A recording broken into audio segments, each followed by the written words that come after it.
Alors le couple pour moi aujourd'hui, ça a été beaucoup d'explorations différentes.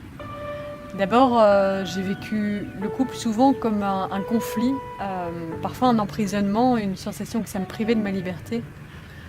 Euh, et puis, euh, et puis une forme de conditionnement social. Je me suis dit, mais est-ce que c'est naturel un couple sur lequel il y a venu des réflexions de l'ordre plus spirituel, de se demander qu'est-ce que c'est finalement d'être avec quelqu'un. Est-ce que c'est normal ou est-ce que c'est pour se rassurer dans nos peurs?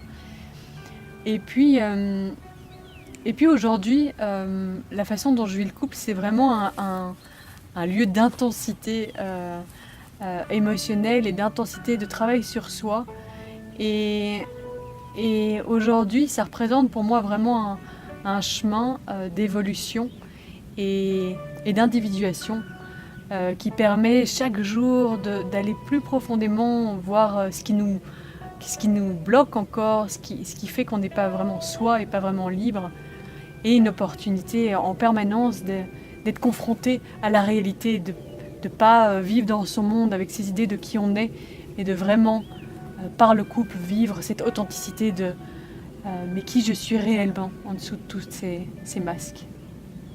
C'est vrai que dans l'image qu'on a, celle qu'on apprend surtout du couple, c'est l'expérience amoureuse. Mais cette expérience amoureuse, on ne nous apprend pas comment la vivre pleinement, qu'est-ce qu'elle vient nous signifier dans notre vie, comment on peut l'intégrer à son quotidien. Et l'image qu'on a, c'est l'image de mythe où, à un moment donné, tout est beau et voilà, on rencontre l'amour. Donc on est dans cette quête de la princesse charmante, du prince charmant. Et pour moi, le couple, c'était ça, c'est-à-dire cette promesse de la personne qui va nous remplir tellement, avec qui tout va être magnifique et tout va être beau, et où finalement ça doit résoudre tous nos problèmes et on doit éviter de souffrir une fois qu'on a trouvé cette personne. Et je me rends bien compte aujourd'hui, après plusieurs années, plusieurs expériences de couple, que cette fameuse promesse du couple où il n'y a plus d'épreuves, où on a trouvé la personne qui nous complète pleinement, en fait c'est une sorte de mythe, une sorte d'illusion, et que le travail de couple, l'apprentissage à bien communiquer, l'apprentissage à rencontrer vraiment l'autre, mais pas les idées qu'on se fait sur l'autre, bien tout ça, ça s'apprend, et on l'a pas appris à l'école, on nous apprend pas à être en couple comme il faut. Et le couple aujourd'hui, je réalise que c'est un support extraordinaire, au-delà d'être un endroit où on se rencontre dans nos vulnérabilités, on partage avec authenticité, c'est un soutien, l'autre est un vrai soutien à l'épanouissement personnel, à ce processus d'individuation. En fait, l'autre, celui qui vous aime réellement, est justement la meilleure personne pour vous aider à vous révéler, à vous rencontrer et à vous aimer. On apprend beaucoup de choses sur la vie par les gens qui nous entourent enfants, qui nous donnent leur vision de la vie, leur vision de comment on doit faire les choses, comment on doit aimer. Qu'est-ce que le couple? On le vit en tant que petit enfant et on se donne des idées. Ah, le couple, c'est clairement un espace où on se déchire, où on s'affronte, ou bien c'est un endroit où on ne pose pas de questions, où on garde bien les choses nettes sous le tapis. Et donc on a toutes ces idées en grandissant de ce que c'est l'expérience du couple, qui crée beaucoup de peur et beaucoup de tensions, qui font qu'on n'a pas forcément envie d'aller dans cette expérience, qu'on a des réticences, même des jugements. Parce qu'en fait, fondamentalement, on n'a jamais été formé, on nous a jamais appris ce que c'était l'amour. Qu'est-ce que c'est l'amour? Et pas l'amour transaction qu'on apprend dans notre enfance et qu'on apprend autour de nous dans les exemples qui nous entourent, petit enfant devant des géants adultes. Mais qu'est-ce que c'est cet amour, cette promesse de réunion avec soi-même qui permet la rencontre avec l'autre? Oui, c'est d'aller aussi, comme tu le dis bien, d'aller rencontrer nos croyances et nos blocages par rapport au couple. Parce que c'est ça qui fait vraiment, qui vient sculpter une expérience de couple, qui vient en faire les contours, qui vient définir les limites. Et on a énormément de croyances par rapport à l'expérience amoureuse, par rapport à l'expérience du couple, parce que l'expérience du couple, elle n'est pas que amoureuse. C'est pas que l'amoureux qui doit se déployer dans le couple. Il y a le partenaire, il y a la mère, le père, mais dans des énergies positives, il y a plein de choses dans l'expérience du couple. Et souvent, on a des images arrêtées sur ce qui doit s'exprimer dans l'expérience du couple. Parce que nos croyances nous disent qu'un couple qui fonctionne, c'est deux individus amoureux. Eh ben non, c'est pas que ça. C'est bien que ça puisse s'exprimer, mais c'est pas que ça. C'est pas que deux partenaires, c'est pas qu'une belle famille avec des beaux-parents. Non, c'est pas que ça. Il y a vraiment quelque chose de multicolore, de multivisage dans une expérience de couple, et un terrain propice à cette expérience gratifiante et harmonieuse, c'est un terrain qui permet la rencontre de tous les visages des deux individus en honnêteté et en vulnérabilité dans l'expérience du couple. Mais pour ça, il faut remettre en question les croyances qu'on a sur l'expérience de la relation à l'autre, et aussi sur les croyances qu'on a et les gardiens qu'on a par rapport à nos vulnérabilités, nos peurs, les espaces qu'on croit être fragiles en nous-mêmes, et en fait, si on les dévoile, dans l'expérience du couple, ça prend tout son ampleur et sa valeur. Donc qu'est-ce qu'on entend quand on parle, on a mentionné 2 fois ce chemin d'individuation du couple. C'est vraiment cette rencontre avec tous les visages multiples qui nous composent, et quels sont ceux qui vont interagir dans la relation et qui vont nous limiter à certains rôles, et comment on peut les déployer les autres autour et dire tiens, mon partenaire est une opportunité pour moi de rencontrer des parts de moi qui n'ont pas été explorées, qui n'ont pas été vécues, et que l'autre vient me renvoyer et me dire waouh, tu dois encore apprendre ça, tu dois encore apprendre ça. C'est comme si la vie nous mettait directement en lien avec les couleurs qui manquent à notre arc-en-ciel. Donc le chemin qu'on propose par rapport à ça, le chemin d'individuation, c'est de devenir un individu dans sa totalité et réintégrer toutes ces couleurs qu'on a laissées sur le chemin. Et c'est pour ça que souvent on rencontre le même type de partenaire tant qu'on n'a pas travaillé sur certaines blessures, parce qu'à chaque fois la vie vient nous répéter voilà, il faut que tu bosses là-dessus. Donc le couple qui devient entre guillemets spirituel, ou disons au moins conscient, c'est le couple qui va, au lieu de s'arrêter à des jugements, au lieu de s'arrêter à des conflits et des blessures, se dire tiens, là je sens qu'il y a quelque chose en moi qui est complètement ébranlé, j'ai pas le mode d'emploi, mais je ressens des émotions, ça va être de nommer les émotions, et j'ai besoin de te les partager pour comprendre ce qui se passe et qu'on puisse ensemble dépasser cette nouvelle étape. Oui, parce que comme tu le dis bien, l'autre nous renvoie à ce qu'il y a encore à travailler. Alors c'est pas l'autre qui dit tu dois encore travailler ça, c'est vraiment les expériences de couple comme on peut en vivre tous les jours à deux, et c'est des épreuves en fait, et quand la disharmonie arrive et quand le lien devient plus fragile, plutôt que d'aller dans la lutte et de se dire c'est moi qui ai raison, non c'est moi qui ai raison, ou dans la fuite, l'idée c'est vraiment de se dire ok, voyons la beauté de ce qui nous est proposé ici en tant qu'expérience de vie. Quelle est la vulnérabilité qui est touchée chez toi? Quelle est la vulnérabilité qui est touchée chez moi? Qu'est-ce que tu me permets de voir, de renier d'ombre de chez moi? Et tout, là, ça devient un échange très riche où l'amour peut vraiment fleurir. Et il y a vraiment un processus pour moi qui est authentique de croissance.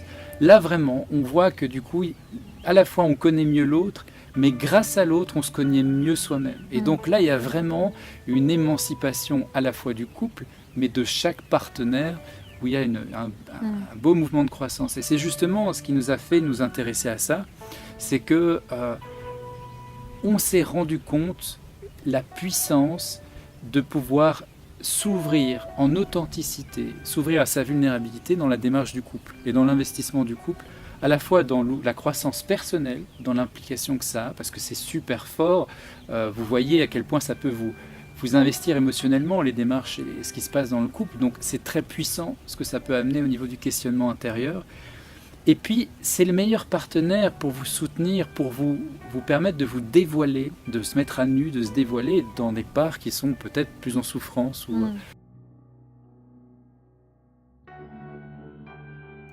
Il y a une phrase que j'aime beaucoup d'un sage qui disait « Si vous croyez être illuminé, allez passer une semaine dans votre famille et voyez s'il n'y a rien qui réagit en vous. » Et en général, on connaît ça quand on va dans sa famille. Mon Dieu, il y a des choses qui réagissent, des blocages, on sent, voilà, etc. Le couple, c'est ça au quotidien. C'est au quotidien de se dire « Ah, je crois être arrivé là. » Et je me retrouve confrontée à un problème qui me ramène à « Ah ouais, ok, ça je ne l'avais pas encore vu. » Donc, une des autres réalités du couple moderne, c'est le manque de temps et le manque d'espace pour préserver cette intimité et pour lui donner une vie à elle aussi.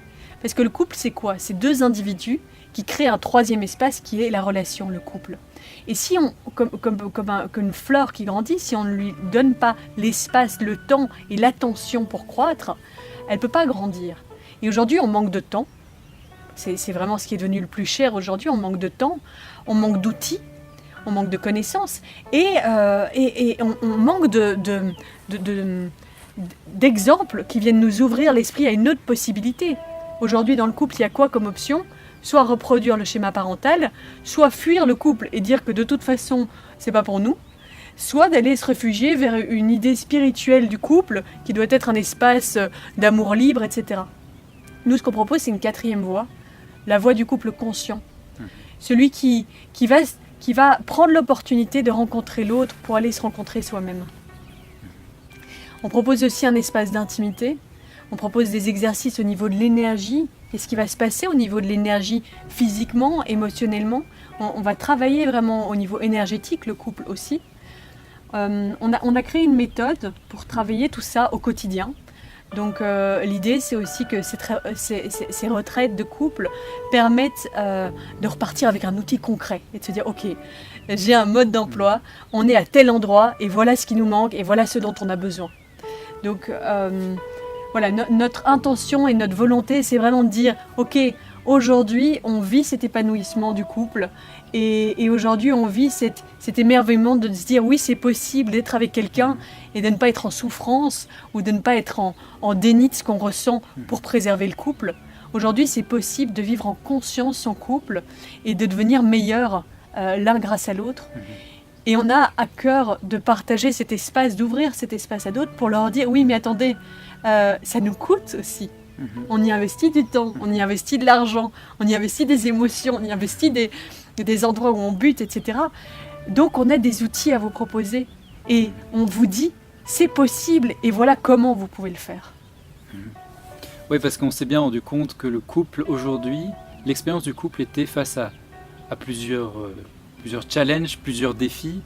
On regardait, on se renseignait hier sur des choses qui nous inspirent, notamment Alessia Drastone ou différentes personnes qui font un travail magnifique sur le sujet. Et il disait que la plupart des couples se séparent, par exemple, après le premier enfant. Là, derrière, il y a une vraie réalité, c'est que c'est des challenges, des moments où le couple doit avoir une flexibilité, des outils, des moyens pour mieux communiquer, pour mieux se re-rencontrer, pour se renouveler aussi. Et on se rend bien compte que notre système de croyance aujourd'hui a évolué, c'est-à-dire qu'avant ça pouvait être le sentiment amoureux s'estompe et laisse place à de la tendresse peut-être. Eh bien non, en fait non, je suis convaincu que par la valorisation du couple, l'investissement dans le couple, par des outils simples, il ne s'agit pas de 24 heures sur 24, c'est une disponibilité à ça, c'est un choix en fait, c'est à vous de voir, est-ce que vous voulez être amoureux toute votre vie ou pas? En tout cas c'est possible de l'être et c'est quelque chose qui est important. Le couple est face à plein de difficultés, parce que la société aussi n'y croit plus. Et donc comme l'extérieur n'y croit plus, et du coup vous allez être confronté face à, un peu vous, face au monde quelque part. Moi je vous dis que c'est possible, on vous dit que c'est possible, une expérience de couple où le sentiment amoureux perdure, mais même plus fort que ça, il va croître, où l'engagement va être de plus en plus fort tout en vous permettant d'être encore plus libre. Assez intéressant et où vraiment une expérience de confiance mutuelle va pouvoir croître, s'émanciper avec douceur et bienveillance. Ce qui fait aussi qu'on propose cet espace aujourd'hui, c'est que Guillaume comme moi, on a été dans différents espaces de formation, on a accumulé beaucoup d'outils et diverses connaissances. On va continuer parce qu'on est passionné par ce travail de connaissance de soi. Et ce qui était important pour nous, c'est de vivre l'expérience du couple dans son intégralité. De pas juste parler du psychisme, de la communication, mais aussi d'intégrer le corps, d'intégrer l'énergie, d'intégrer la spiritualité, donc l'émotion, le corps, la spiritualité, le psychisme, et de prendre l'être humain et le couple dans son intégralité. Donc cet espace permet vraiment d'explorer toutes ces couleurs-là différentes, parce qu'un couple, c'est pas juste une bonne communication, c'est pas juste une bonne sexualité, c'est pas juste une écoute, c'est pas juste un soutien, mais c'est voilà, c'est pas juste des engagements, c'est pas juste un quotidien partagé, c'est un tout, c'est un petit microcosme dans le grand macrocosme.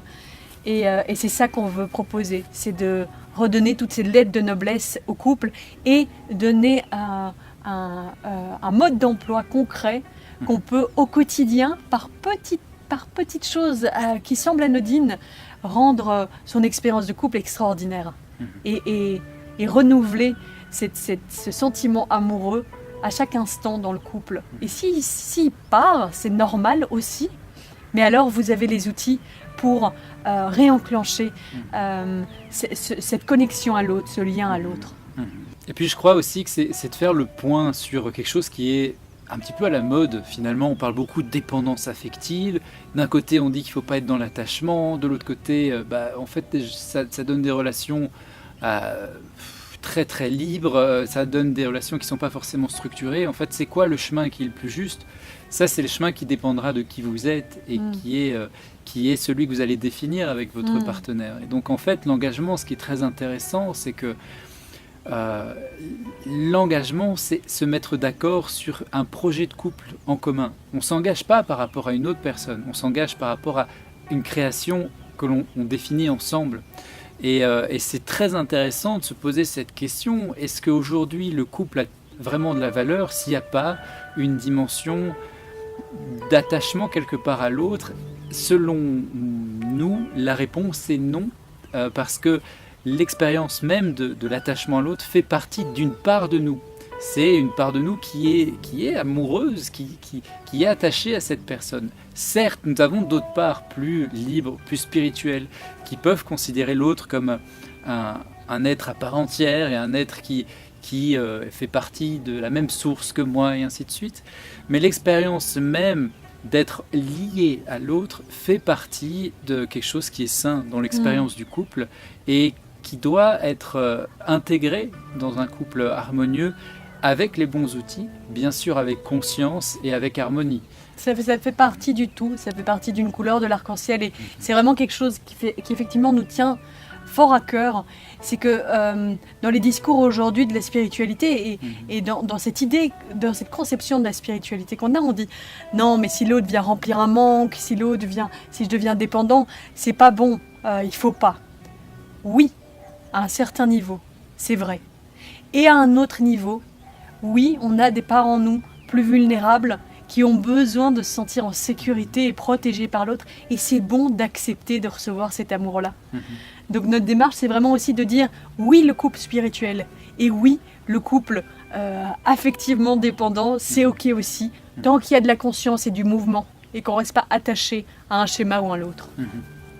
Oui, et pour nous, notre démarche, c'est vraiment d'être un peu des passionnés et des chercheurs. Comme il y a des chercheurs en laboratoire, nous on explore, on cherche dans le laboratoire du couple. Et on a quelques belles trouvailles qu'on a vraiment envie de vous partager.